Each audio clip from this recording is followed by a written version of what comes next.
അത് അതിന് ഏതിനാ അതിന് അതിന് വന്നാണല്ലോ. അത് കുറച്ച് കഴിഞ്ഞാൽ വരട്ടാ. അത് കുറച്ച് അതിന്റെ ഞങ്ങൾക്ക് കൂടി കാണാം. അതിന് വന്നതാ.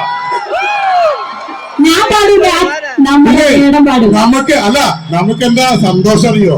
ഞങ്ങള് നമ്മുടെ കുടുംബത്തിലാണ് വന്ന് പാടുന്നത്, നമ്മുടെ വീട്ടില്. പക്ഷെ നമുക്ക് ഞങ്ങളെ എപ്പോഴും നിങ്ങൾക്ക് കാണാം. പക്ഷെ അദ്ദേഹത്തിനെ കാണണമെങ്കിൽ ഇതുപോലെ അതിനൊരു അവസ്ഥ ഒരുക്കി തന്ന നമ്മുടെ പ്രിയപ്പെട്ട ബേക്കൽ ഇന്റർനാഷണൽ ഫെസ്റ്റിന്റെ മുഴുവൻ ആളുകളും സാറ് ഇവിടെ അവിടെ ഉണ്ടാ രാമേട്ടനൊക്കെ വന്നിട്ടല്ലോ, എത്തിയിട്ടല്ലോ എല്ലാവരും. മുഴുവൻ ആൾക്കാരിവിടെ ഉണ്ട്. അപ്പൊ അവർക്ക് ഈ സംഘാടകർക്കുള്ള നന്ദി നമ്മൾ അറിയിക്കണ്ടേ? അത് നല്ലൊരു ആപ്പിൽ കൊടുത്ത അടുത്ത കൊല്ലം ആളെ കിട്ടില്ല, ഞങ്ങളെ വിളിക്കണോട്ടാ. ഞങ്ങളെ വിളിക്കണോട്ടാ. പാട്ടിലേക്ക് പോവാ. അപ്പൊ കാസർഗോഡില്ല ഇവിടെ സ്വന്തം സ്വന്തം പാട്ട്. ഏതാ പാട്ട്? കാസർഗോഡ് സ്വന്തം പാട്ട്. പാട്ട് സിനിമയിൽ, തൊട്ടയുടെ സിനിമയിൽ